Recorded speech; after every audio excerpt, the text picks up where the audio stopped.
मीराबाई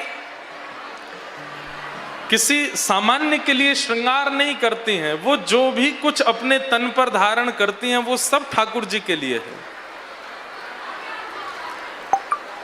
दशकम धर्म लक्षण में यह एक लक्षण है कि आप अपनी इंद्रियों को वही आभूषण देते हैं, वही वस्तु देते हैं जो भगवत संबंधी है, जो भगवान को निवेदित नहीं होती, जो ठाकुर जी को अर्पित नहीं होती, उस वस्तु को, अपनी इंद्रियों को, शरीर को न प्रदान करना, यह भी धर्म है। धृति क्षमा दमोस्तेयम शौचमिंद्रिय निग्रह धी विद्या सत्यम क्रोधो दशकम धर्म लक्षणम। इंद्रिय निग्रह, इंद्रिय निग्रह के बाद आता है धी यानी कि बुद्धि।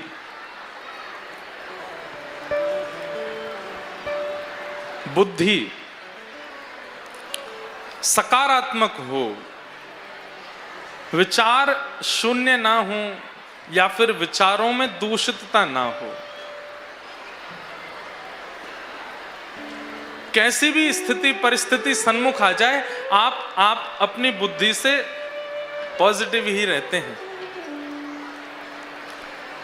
और बुद्धि का प्रयोग ज्यादातर किसी को नीचे करने में या किसी के हनन में प्रयोग नहीं करते हैं। बुद्धि का प्रयोग भी सर्व उत्थान में लगाते हैं, तो वह बुद्धि ठाकुर जी के योग्य, ठाकुर जी के स्वीकार्य के कारण मानी जाती है। धी विद्या, धी कौन सा लक्षण है? धृति, क्षमा, दम, अस्तेयम, शौच, इंद्रिय निग्रह। धी 7वां लक्षण है और 8वां लक्षण है विद्या। अब यहां विद्या कौन सी विद्या? जो तन को पोषित करती है वो विद्या तो हम लोग लेते ही हैं स्कूल, कॉलेज, यूनिवर्सिटी में। पर जो आत्मा को पोषित करे, आत्मा का जो भोजन है, आत्मा को जो श्रेष्ठ बनावे, वो विद्या भागवती विद्या है, वैष्णवों की विद्या है, ठाकुर जी के द्वारा प्रदत्त विद्या है। विद्या 9वां लक्षण क्या है धर्म का? सत्यम, सत्य बोलो। अब यहां पर एक बात आती है कि सत्यम ब्रूयात, हमारे शास्त्राज्ञा कहते हैं कि सत्य बोलो, पर यह भी कहते हैं प्रियम ब्रूयात। सत्य कैसा बोलो? जो दूसरे को प्रिय लगे ऐसा बोलो। अप्रिय सत्यम न ब्रूयात, जिससे किसी के हृदय को ठेस पहुंचती हो, किसी के हृदय को पीड़ा होती हो, ऐसा सत्य भी नहीं बोलना चाहिए। कहां सत्य बोलना चाहिए, कहां नहीं बोलना चाहिए, कैसे बोलना चाहिए, यह भी आचार्य चरण गुरुजन सिखाते हैं। सत्यम ब्रूयात, प्रियम ब्रूयात। अब कोई व्यक्ति अपने स्वरूप में सांवला है, वो इतना गोरा नहीं है, आप सीधे जाकर के उससे कह दो भैया, और भैया बताओ अमावस्या कैसे हो तुम? अब किसी को सीधे अमावस्या बोल दोगे, कितना बुरा लगेगा उसको। वैसे तो ये हमारे वृंदावन में हो चुका है। एक बार किशोरी जी ने ठाकुर जी को बोल दिया था। क्या बोल रही हैं किशोरी जी?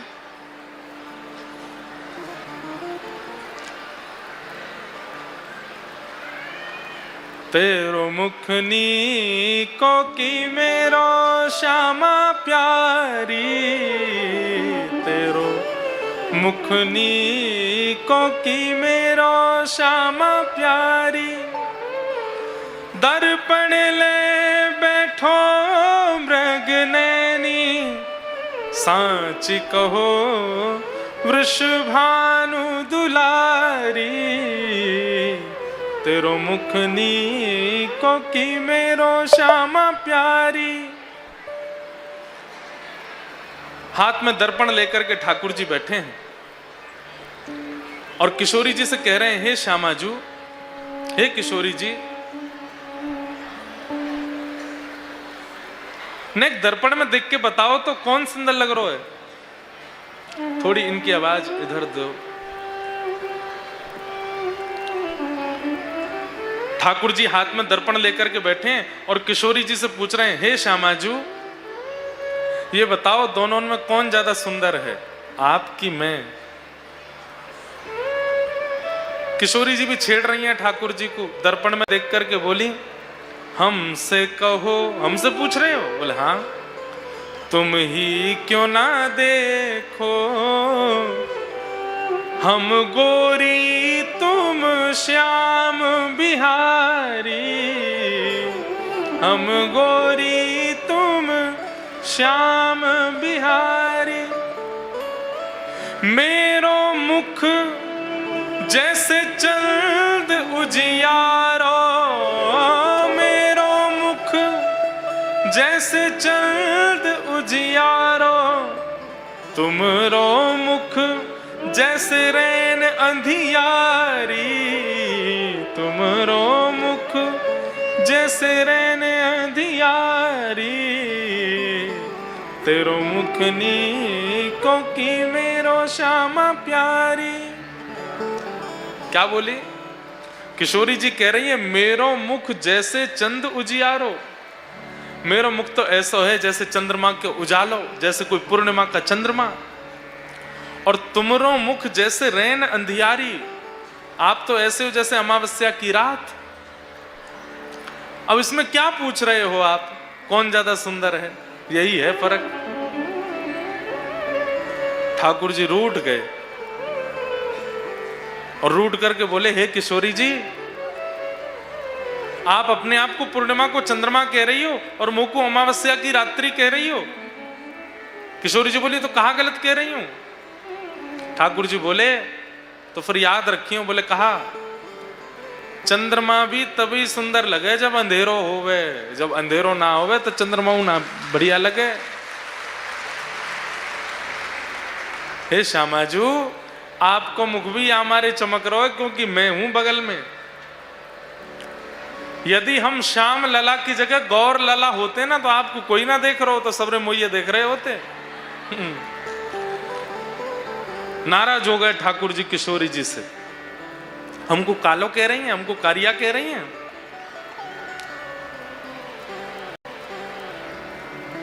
आहा, अब किशोरी जी मना रही हैं उनको। बहुत सुंदर पद है, मुझे बहुत प्रिय लगता है ये पद, पर ज्यादा नहीं गाएंगे, एक पंक्ति सुनाते हैं।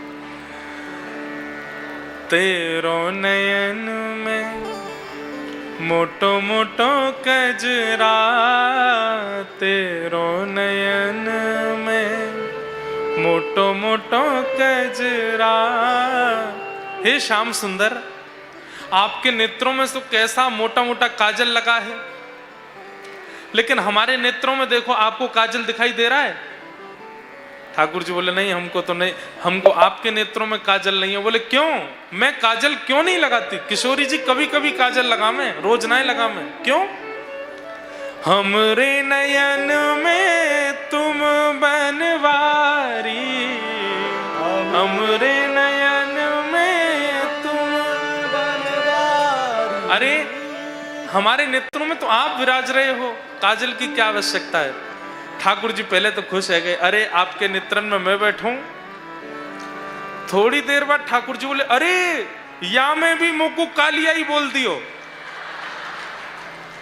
या को मतलब आप कहना चाह रही हो आपको काजल लगाने की आवश्यकता नहीं, क्योंकि मैं कालिया जो बैठूं आंखन में। फिर रूठ के बैठ गए। किशोरी जी बोली, अरे आप तो रूठ गए शाम से। अच्छा एक अंतिम बात सुन लो। ठाकुर जी बोले, कहा, तुम तो नख पे गिरिवर धारो, तुम तो नख पे गिरिवर धारो। पर हे श्याम सुंदर, तुम नख पे गिरिराज जी उठाते हो। ठाकुर जी ने बाम हस्त की कन्नी उंगली के नख पे उठाए गिरिराज जी, लेकिन हम आपसे ज्यादा बलवान हैं। ठाकुर जी बोले, सब चीज में अपने आप को आगे बताओ, हमसे ज्यादा गोरी आप हो, हमसे ज्यादा सुंदर आप हो, आपको नेत्रों में काजल की आवश्यकता नहीं, क्योंकि हम कालिया जो बैठे हैं। और अब ये भी कह दो कि एक तो कह रही हो कि हमने नख पे गिरिराज जी उठाए, फिर कह रही हो आप हमसे ज्यादा बलवान हो, कैसे? किशोरी जी 7 कोस लंबे चौड़े गिरिराज जी को मैंने उठाया, तो आप बलवान कैसे ज्यादा भाई? बोले आपने तो गिरिराज जी उठाए, तुम तो नख पे गिरिवर धार्यो, पर हम चित धार रहे गिरधारी, हम चित धार रहे गिरधारी। अरे आपने तो नख पे गिरिराज जी उठाए, पर गोवर्धन सहित गिरधारी हमने अपने चित्त में धारण क्यों? बताओ बलवान ज्यादा कौन? ठाकुर जी की तब मान दूर भयो। हमारे ठाकुर जी बड़े सरल, नेक में ही मान छोड़ दें। अरे श्यामा जू, अरे मेरी प्यारी जू, अरे श्री जी आपके चित्त में मैं बैठा हूं। बोले और नहीं तो सूर श्याम या छवि की शोभा, सूर श्याम या छवि की शोभा, इन नैनन सो टरत नटारी, इन नैनन सो टरत नटारी। ओ तेरो मुखनी को की मेरो श्यामा प्यारी, तेरो मुखनी को की मेरो श्यामा प्यारी। तो ये पद हमने व्रज का भाव सुना दिया। संभवतः कथाओं में व्रज के ज्यादा ऐसे प्रसंग जहां बहुत भीड़ होती है वहां मैं कम सुनाता हूं, क्योंकि ये बड़े मधुर रस के भाव है ना ठाकुर जी के। लोग पता नहीं किस रूप में सुनेंगे, पर ये पद गाया क्यों? सत्यम। यहां पर धर्म के 10 लक्षणों में 9वां लक्षण है सत्य। तान पुराने कम करो। पर सत्य बोलना कैसे चाहिए? बोले प्रियम ब्रूयात। सत्य बोलो पर प्रेम से लता पता बोलो। ऐसे स्पष्ट किसी के मुंह पर ऐसे नहीं बोल देना चाहिए कि बेचारे के हृदय को ठेस पहुंच जाए, उसको बुरा लग जाए, उसको कष्ट हो जाए। ऐसा नहीं बोलना चाहिए। सत्यम ब्रूयात पर प्रियम ब्रूयात। प्रिय सत्य बोलो। आपको अगर किसी में दोष दिख जाए तो उस व्यक्ति से बोलो भैया एक बार जब आप फ्री हो जाओ ना, एक बार हमसे बात कर लेना। जब वो सब चीज़ों से निवृत्त हो जाए, वो आपसे कहे तो फिर और प्रेम से बात, और कैसे हो आप? बहुत अच्छा लगा, आज आपसे मिले थे हम, बहुत आनंद आया, सब कुछ बहुत अच्छा था, आप अन्यथा ना लेना। हमें एक बात लगी, हम आपसे सच में बहुत प्रेम करते हैं, हम सबके सामने नहीं बोलना चाहते थे इसलिए हम ऐसे बोल रहे हैं। आपकी ये बात थोड़ी हमको अनुचित लगी, आप इसको ठीक करो। अगर आप ऐसे करके किसी से सत्य बोलेंगे उसको बुरा नहीं लग सकता। अब आप भरी सभा में ही कुछ बोलने लग जाओ, सबके सामने 4 लोगों के आगे कुछ कहने लग जाओ, उसको तो बुरा लगेगा ना। सत्य बोलना है पर प्रिय सत्य बोलना। सत्यम ब्रूयात प्रियम ब्रूयात। कई लोग होते हैं, उन लोगों का ऐसा स्वभाव होता है, वो बोलते हैं भैया हम तो बहुत स्ट्रेट फॉरवर्ड हैं, जो है मुंह पे बोल देते हैं, हम मन में कुछ नहीं रखते, सब मुंह पे बोल देते हैं। कई लोगों के नए घरों में जाते भी हम तो वो बोल दे, हमारे महाराज जी दादाजी आपसे मिलने आएंगे, मैं तो वो थोड़े ना ऐसे बोल जाते हैं, थोड़ा स्पष्ट बोल देते हैं। आप थोड़ा सा बुरा नहीं मानना अगर कुछ बोल दें तो। हमें ऐसे लोगों से थोड़ी समझाने का हमारा मन करता है। ये स्पष्ट बोलना स्वभाव नहीं होता, स्पष्ट बोलना किसी का स्वभाव नहीं होता, ये आदत बनाई जाती है। व्यक्ति बना लेता है इस आदत को कि मैं सबके सामने स्पष्ट बोल दूंगा। नहीं, ये अधर्म का स्वरूप है। स्पष्ट बोलिए लेकिन प्रिय होकर के बोलिए, प्रेम में भर कर के बोलिए। न ब्रूयात अप्रियम, अप्रिय सत्य नहीं बोलना चाहिए। आप किसी की कन्या देखने के लिए गए अपने पुत्र के लिए, अब उनकी कन्या है सर्वगुण संपन्न सब कुछ, लेकिन किसी कारण से आपके यहां से संबंध नहीं हो पा रहा, तो कई लोग क्या करते हैं कि दोष कन्या में बता करके और संबंध को फिर रोक देते हैं। ऐसा नहीं करना चाहिए। हर प्रकार की बातों में हम आपसे लागू करवाना चाहते हैं कि सत्य बोलो, लेकिन अप्रिय सत्य मत बोलो, प्रिय सत्य बोलो। और अंतिम लक्षण धर्म का क्या है? अक्रोध, क्रोध ना करना, अक्रोध।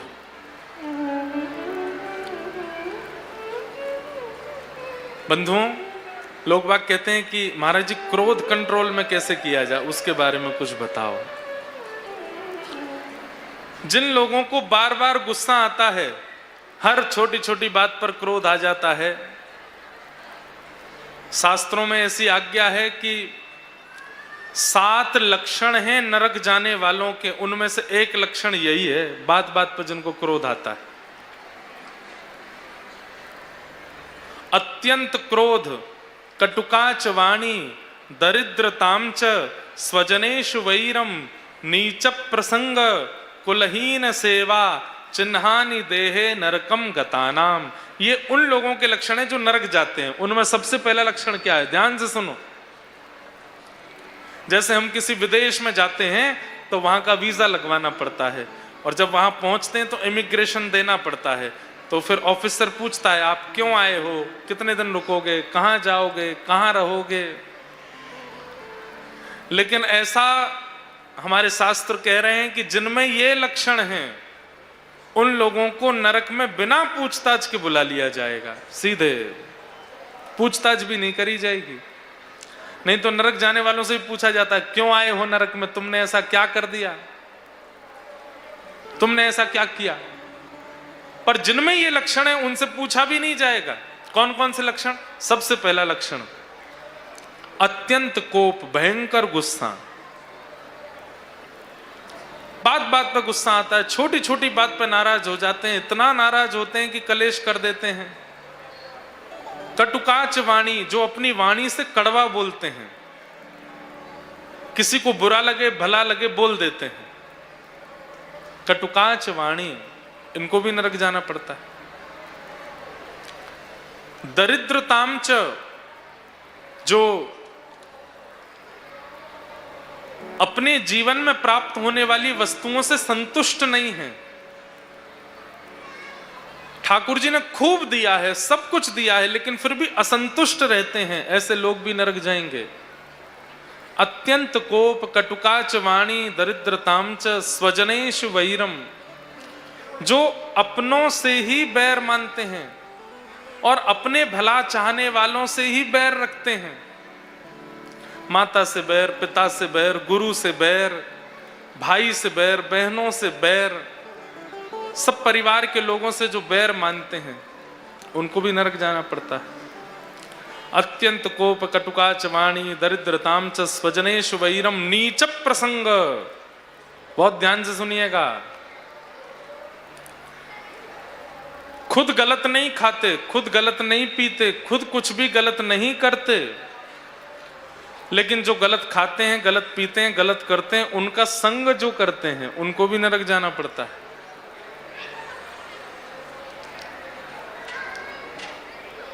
नीच प्रसंग, कुलहीन सेवा, जो माता पिता से बैर करते हैं उनकी जो सेवा करते हैं। माता पिता को घर से निकाल दिया, या माता पिता को वृद्धाश्रम में छोड़ दिया, या माता पिता के प्रति या परिवारी जनों के प्रति दुर्व्यवहार करने वालों का जो उनकी सेवा करते हैं, बहुत अच्छा है, बहुत अच्छा, तुम तो करो, ऐसे ही करो, बढ़िया है, वो भी नरक में जाते हैं। चिन्हानि देहे नरकम गतानाम, ये नरक जाने वालों के चिन्ह हैं। इनमें जो सबसे पहला लक्षण है अत्यंत कोप, भयंकर गुस्सा, ये धर्म का 10वां लक्षण है। क्रोध ना करना। क्रोध करिए पर अतिशय क्रोध मत करिए, भयंकर गुस्सा नहीं, नहीं तो वो नरकगामी बना देगा। ये धर्म के 10 लक्षण हैं जिन पर हम कल से चर्चा कर रहे हैं। धैर्य, क्षमा, दम, अस्तेयम चोरी ना करना, पवित्रता, इंद्रिय निग्रह, धी, विद्या, सत्यम, अक्रोध, ये 10 लक्षण हैं। इन 10 लक्षणों का पालन करने वाला गुरु आश्रित, भगवद आश्रित माना जाता है। इन 10 लक्षणों पर हमने यथा योग्य कल से चर्चा की, आप सब लोग उसको श्रवण कर रहे थे। आज ये 10 लक्षणों की चर्चा भी और त्रिदिवसीय सत्संग का जो सत्र है वो भी आज यहाँ विश्राम होगा। लेकिन जैसा कल हमने कहा था कि आज यहाँ उत्सव मनाएंगे और उत्सव के रूप में आप सब लोगों को बधाई भी बांटेंगे, क्योंकि दद्दा जी का मधुर धाम यहाँ पर विराजमान हुआ है, इसलिए उत्सव तो प्रेम से होना चाहिए। कौन सा उत्सव मनाएं, रात भर मन में विचार चलता रहा। पहले तो मन में आया कि होली उत्सव कर लें, पर फिर मन में आया ठंड आ गई है, होली उत्सव कैसे करें, पुष्प वर्षाएं कैसे होगा। उसके बाद में आता है फिर कौन सा उत्सव करें। जल विहार कर नहीं सकते, नौका विहार हो नहीं सकता, हिंडोला हो नहीं सकते, झूला हो नहीं सकते। घूम फिर के हम वैष्णवों पे एक ही उत्सव आ जाता है, ठाकुर जी का जन्म उत्सव, ठाकुर जी का प्राकट्य उत्सव हम लोग कर लेंगे। क्यों? श्री दद्दा धाम का निर्माण हुआ है, दद्दा जी विराजमान हुए हैं, तो ठाकुर जी का प्राकट्य उत्सव मना करके हम इस उत्सव को और सफल बना देंगे। ठाकुर जी का नंद महोत्सव यहाँ करके आज के उत्सव को फिर विराम की ओर ले चलेंगे। तो हम सीधे नंद महोत्सव की कथा सुनाते हैं। आप सब लोग मेरे साथ दद्दा धाम के पावन प्रांगण में नंदोत्सव मनाने चलो। आप सब जानते हैं कि नंद बाबा 80 बरस के है गए, अभी तक लाला नाए भयो। ब्रजभाषा बोलेंगे ना, एक सुनियो, अभी तक लाला नाए भयो। नंद रानी यशोदा को स्वप्न में नील वर्ण का बालक दिखता है। बहुत ध्यान से सुनिएगा, एक बात स्पष्ट रूप से सुनिए। भगवान के 3 प्रकार के दर्शन होते हैं। सब लोग इधर देखो, स्वप्न दर्शन, अनुभूति दर्शन और प्रत्यक्ष दर्शन। किसी भी व्यक्ति को प्रत्यक्ष दर्शन एक बार में नहीं होंगे। जिस किसी को भी प्रत्यक्ष ठाकुर जी दिखेंगे उससे पहले 2 दर्शन और हुए होंगे। उसमें पहला दर्शन है स्वप्न दर्शन। स्वप्न में ठाकुर जी आपको पहले ही अनुभव करा देंगे। अच्छा, स्वप्न में ठाकुर जी परिपूर्ण नहीं दिखेंगे, ठाकुर जी का मुख दिखाई दे, ठाकुर जी के सर्वांगीण अंग का दर्शन हो, ऐसा आवश्यक नहीं। ठाकुर जी की संबंधी वस्तु दिखाई देंगी, जैसे मुकुट दिखाई दे, वंशी दिखाई दे, मोर दिखाई दे, यमुना जी दिखाई दे, मंदिर दिखाई दे, सुंदर निकुंज वन दिखाई दे, वृंदावन दिखाई दे, नंदगांव दिखाई दे। ठाकुर जी की कथा सुनाने वाले, ठाकुर जी का सत्संग करने वाले, ठाकुर जी के भजन कीर्तन करने वाले वैष्णव जन दिखाई दें, भजनानंदी महापुरुष दिखाई दें। ये सब संकेत है, ये प्रथम संकेत है ठाकुर जी के दर्शन का। जिस किसी को भी सांकेतिक रूप से स्वप्न दर्शन हुआ है, इसका मतलब प्रत्यक्ष दर्शन होगा। सांकेतिक दर्शन के बाद दूसरा दर्शन होता है अनुभव दर्शन। ये अनुभव दर्शन कैसा होता है? अगर कहीं मोर पंख दिखा तो आपका मन ये नहीं सोचेगा कि यहां पास में मोर होगा। मोर पंख देखते ही आप मन में ये भाव लाओगे, जरूर ठाकुर जी निकल के गए हैं यहां से। सुगंधी आने पर यह नहीं लगेगा कि इत्र की दुकान पास है, सुगंधी आने पर यह लगेगा कि श्याम सुंदर यहीं कहीं आसपास हैं, इसलिए वायु उनका स्पर्श करके हमको लग रही है और उसी की अनुभूति हमको हो रही है। प्रसाद पाओगे तो प्रसाद मुख में जाते ही मन में ऐसा भाव आएगा ठाकुर जी का अधरामृत मिश्रित प्रसाद है, ये अनुभूतियां होने लगेंगी। आकाश की ओर देखोगे तो बादलों में ठाकुर जी की आकृति, वृक्ष में देखोगे तो वृक्ष में ठाकुर जी की आकृति। अरे सामान्य जीवों को भी देखोगे तो जीवों में भी ठाकुर जी का अनुभव होने लगेगा। मीराबाई क्या करती थी? अगर कोई श्याम वर्ण का व्यक्ति है तो मीराबाई उसको देख करके कहती, तुम कितने भाग्यशाली हो। बोले क्यों? ठाकुर जी ने अपने जैसा वर्ण तुमको प्रदान किया है। कोई व्यक्ति चलने में थोड़ा लाचार है तो मीराबाई उसको देख के कहती, तुम कितने भाग्यशाली हो। वो कहता, दुनिया कहती है मैं कितना भाग्य रहित व्यक्ति, चल भी नहीं पाता, तुम कहती हो भाग्यशाली। बोले हाँ, ठाकुर जी भी तो ऐसे टेढ़े मेढ़े हैं तुम्हारी जैसे। कोई बहुत चंचल स्वभाव का व्यक्ति कभी इधर कभी उधर इस तरह से रहता है, मीराबाई उसको देख करके कहती हैं, अरे भाई तुम कितने सौभाग्यशाली। क्यों? ठाकुर जी ने अपनी जैसा स्वभाव दिया, चंचल स्वभाव। ये अनुभूति, जड़ में ठाकुर जी का दर्शन, आकाश में ठाकुर जी का दर्शन, सुगंधी में ठाकुर जी का अनुभव और अपने आगे होने वाली गतिविधियों में ठाकुर जी की अनुभूति होना, ये दूसरा दर्शन है ठाकुर जी का, अनुभूति दर्शन। और जब स्वप्न दर्शन, अनुभूति दर्शन परिपूर्ण रूप से व्यक्ति के जीवन में विद्यमान हो जाते हैं, तब उसको प्रत्यक्ष दर्शन होता है। फिर क्या होगा? आप कोई पत्थर भी देखते हैं, सामान्य तो पत्थर में आकृति दिख जाती, देखो ठाकुर जी खड़े हैं, वंशी बजा रहे हैं, सब कहेंगे ये तो पागल है, सब जगह ठाकुर जी दिखते हैं। पुष्प तो इसको उसमें तो बताएगा, देखो ठाकुर जी बैठे हैं, फोन में तो ठाकुर जी दिखते हैं, आकाश में तो ठाकुर जी दिखते हैं, पत्थर में भी ठाकुर जी दिख रहे हैं, लोगों में ठाकुर जी दिख जाते हैं। लेकिन एक दिन ऐसा आएगा, सब जगह देखते देखते जब सब लोग आपको पागल समझने लग जाएंगे, बोले यार तो सब जगह ठाकुर जी दिखें। एक दिन ऐसा आएगा, आप किसी वृक्ष की आकृति देखोगे और आप कहोगे देखो हैं तो ठाकुर जी, पर किसको बताऊं, सब पागल समझते हैं। और देखते ही देखते उस आकृति में से ही प्रत्यक्ष ठाकुर जी प्रकट हो जाएंगे और प्रत्यक्ष उनका अनुभव हो जाएगा। हमारे बिहारी जी, श्री वृंदावन बिहारी लाल दर्शन किए? कितनों ने दर्शन किए वृंदावन बिहारी जी के? लगभग सबने। वृंदावन कोई गया और बिहारी जी नहीं देखे हो, ऐसा हो नहीं सकता। बिहारी जी के दर्शन सब करते हैं। बिहारी जी कहां से प्रकट हुए पता है आपको?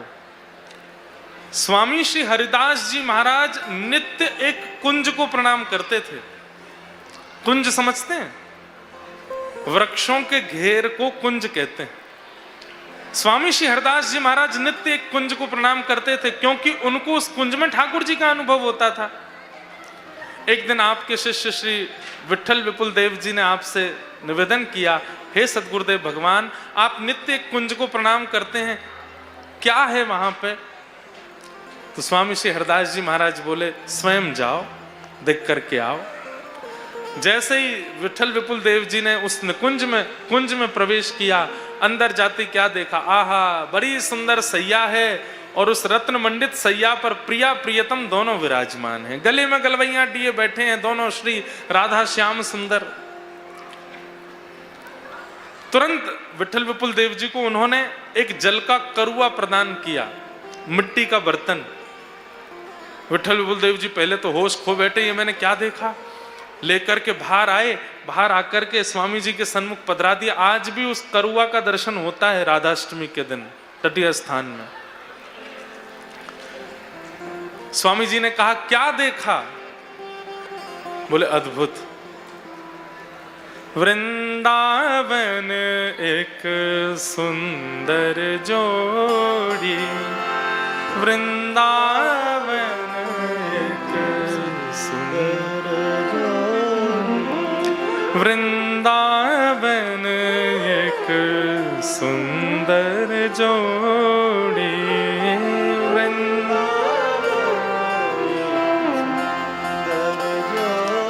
हे गुरुदेव, मैंने निकुंज में एक सुंदर प्रियालाल जी देखे, युगल बिहारी बैठे हैं। बंधुओं, अभी तो हमें 3 दिन मिले हैं यहाँ पे।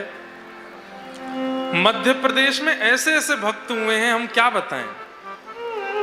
कभी अवसर मिलेगा, किसी मध्य प्रदेश में कहीं कथा होगी तो मध्य प्रदेश में जन्मे भक्तों की कथा सुनाएंगे जो यहां जन्मे। स्वामी श्री हरिदास जी महाराज की परंपरा में, बिहारी जी की परंपरा में, आज ही एक भैया पधारे, वो आकर के मुझे बता के गए, भगवत रसिक देव जी उनके जन्म स्थान से आए, यहीं जन्मे। हरिराम व्यास जी यहीं जन्मे, हमारे वृंदावन यश को सबसे ज्यादा गाने वाले सबका जन्म मध्य प्रदेश में हुआ है। और एक बात और मुझे 3 दिन में जो अनुभव हुई, मैं सोच रहा था व्यक्तिगत कहूं पर मैं कह देता हूं। हमारे उत्तर प्रदेश में राम मंदिर भी है, हमारे उत्तर प्रदेश में ठाकुर जी का स्थान, जन्म स्थान भी है, हमारे उत्तर प्रदेश में अयोध्या है, वृंदावन है, इतने बड़े बड़े धाम हैं जिनको पूरा विश्व देखने आता है, पूजने आता है। भारतवर्ष के सारे बड़े से बड़े संत वृंदावन में विराजमान करते हैं, बड़े से बड़े कथा वक्ता वृंदावन में विराजमान हैं। इतना होने के बाद भी कोई बुरा ना माने, मैं फिर भी कह दूं, इतने धार्मिक और इतने श्रद्धावान राजनेता हमारे उत्तर प्रदेश के नहीं है जितने मध्य प्रदेश के। हमारे उत्तर प्रदेश के मुख्यमंत्री जी खूब धार्मिक हैं, पर हमारे यहाँ के अन्य राजनेता और हमारे यहाँ के विधायक गण हैं, सांसद गण हैं, वो इतनी कथा नहीं सुनते। कथा में आएंगे, माला पहनाएंगे, फोटो खिंचाए, चले गए। पर मध्य प्रदेश के अधिकतर हमने ऐसा अनुभव किया। अब ये कथा में राजनेताओं का आगमन ज्यादा हुआ इसलिए नहीं कह रहा हूं, जब भी मध्य प्रदेश में कथा होती है बड़े बड़े राजनेता आते हैं, बैठ करके कथा सुनेंगे, चाहे 10 मिनट सुने, 20 मिनट सुने, और जब बोलते भी हैं तो उनकी वाणी में भी कुछ ना कुछ धार्मिक प्रवचन होता है। हमारे यहाँ के नहीं बोल पाते इतना अच्छा। ये मैं अनुभव कर रहा था 3 दिन से। मध्य प्रदेश में भक्ति है, यहाँ की रज में भक्ति है। अगर व्यक्ति ठान लेना, मध्य प्रदेश का व्यक्ति ठान ले तो ठाकुर जी को प्रकट करने की सामर्थ्य रखता है।